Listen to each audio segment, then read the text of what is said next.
Сайн мэцгааны золсоо бүгдэнд энэ өдрийн мэндийг хүргэе. За ингээд энэ 7 хоногийнхаа бичлэгт орцгоё. За энэ удаагийнхаа бичлэгээр би та бүхэндээ өөрийн портфолиогийн 2024 оны эхний 5 сарын байдлаарх томыг та бүхэндээ танилцуулах болно. За өнгөрсөн 5 сарын хугацаанд би өөрийн портфолиод анхны хөрөнгө оруулалт болох $4750 хөрөнгө оруулалт маань өнөөдрийн зах зээлийн үнэлгээгээр $5184 үнэлгээтэй харагдаж байна. Надад өнөөдрийн байдлаар 10 компани 148 ширхэг үзүүлэлт эзэмшиж байна.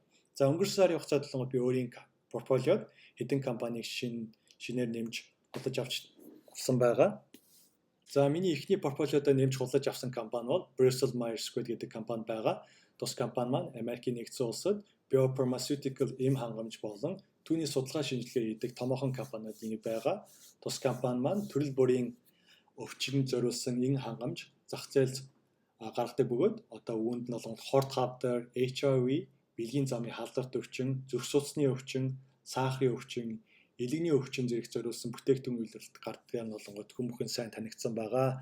За яагаад энэ компанид хөрөнгө оруулалт хийсэн бэ гэвэл шалтгаан болонгод энэ компани маань сүүлийн 1 жилийн хугацаанд хувьцаа маань 37%-аар болонгод унсан байгаа.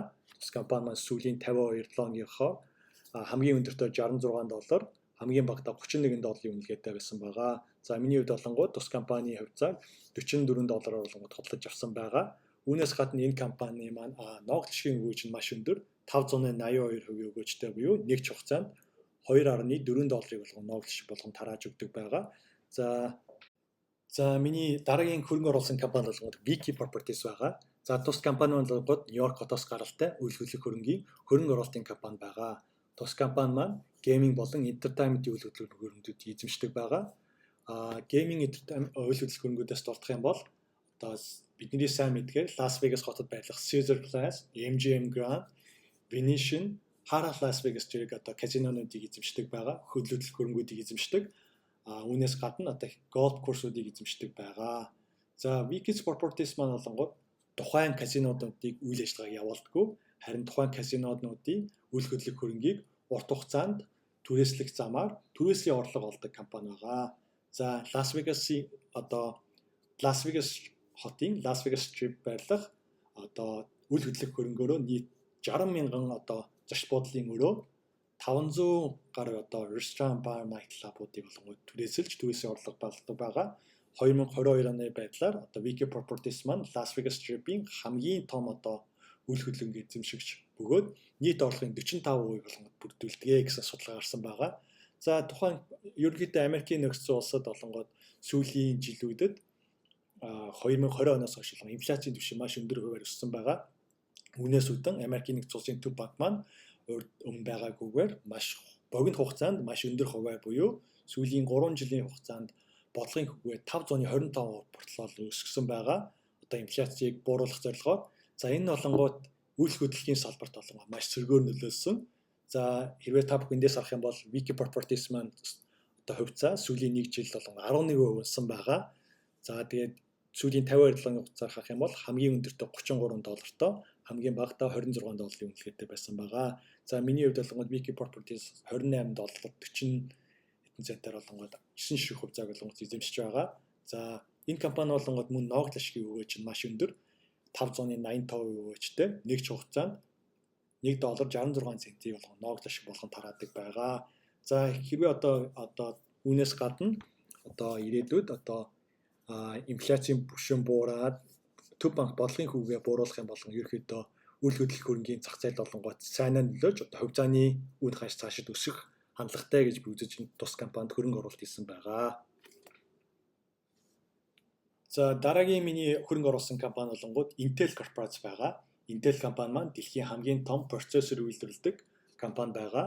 За тус компани маань компьютерийн процессор үйлдвэрлэхээс гадна компьютерийн дагалдах хэрэгсэл болон microchip, компьютерийн програм хангамж үйлдвэрлэдэг гэдгээр та бүхэн сайн мэднэ. За тус компани болонгууд сүүлийн 1 жил болонгууд маш өндөр хувиар болонгууд хувьцааны үнэ унсан байгаа.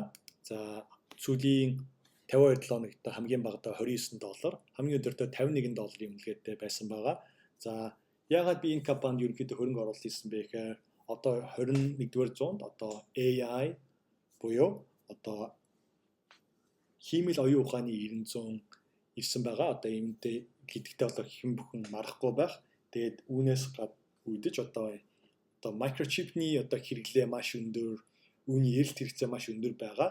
За үүнтэй холбоотойгоор Intel компани маань олонгууд 2000 Arizona мужид өөрийн шинэ одоо microchip-ний үйлдвэрийг барьж байгаа. За тус компани болонгууд өнгөрсөн сард одоо өөрийн 2024 оны 1-р улирлын санхүүгийн тайлангаа тайлгнасан бөгөөд тус тайлгналаар болонгууд шинжээчдийн хүлээлтэнд хүрч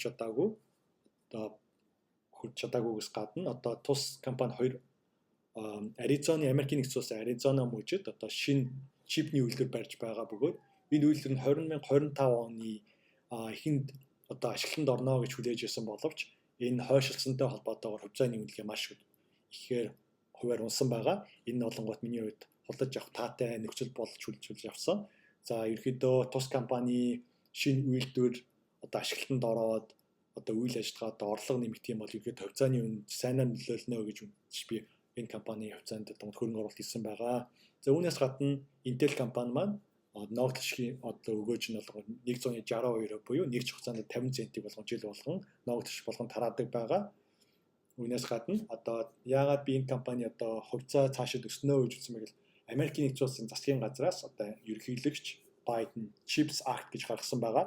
Энэ болонгууд одоо microchip-ний одоо үйлдвэрлэлийг дэмжих одоо ингэснээр одоо бас өөрсдийн аюулгүй байдлыг одоо хангах одоо Хятад болон одоо Тайван зэрэг улсуудаас болонгууд компьютерийн microchips-ыг болон худалдаж авахгүй өөрсдөө дотооддоо үйлдвэрлэнэ, дотоодынхоо үйлдвэрлэлийг дэмжинэ гэж одоо ийм хуулийн төсөл гаргаж одоо Intel компанид болонгууд 8.5 тэрбум долларын одоо тэтгэмжийг улсаас тэгээ мөн одоо 18 тэрбум долларын одоо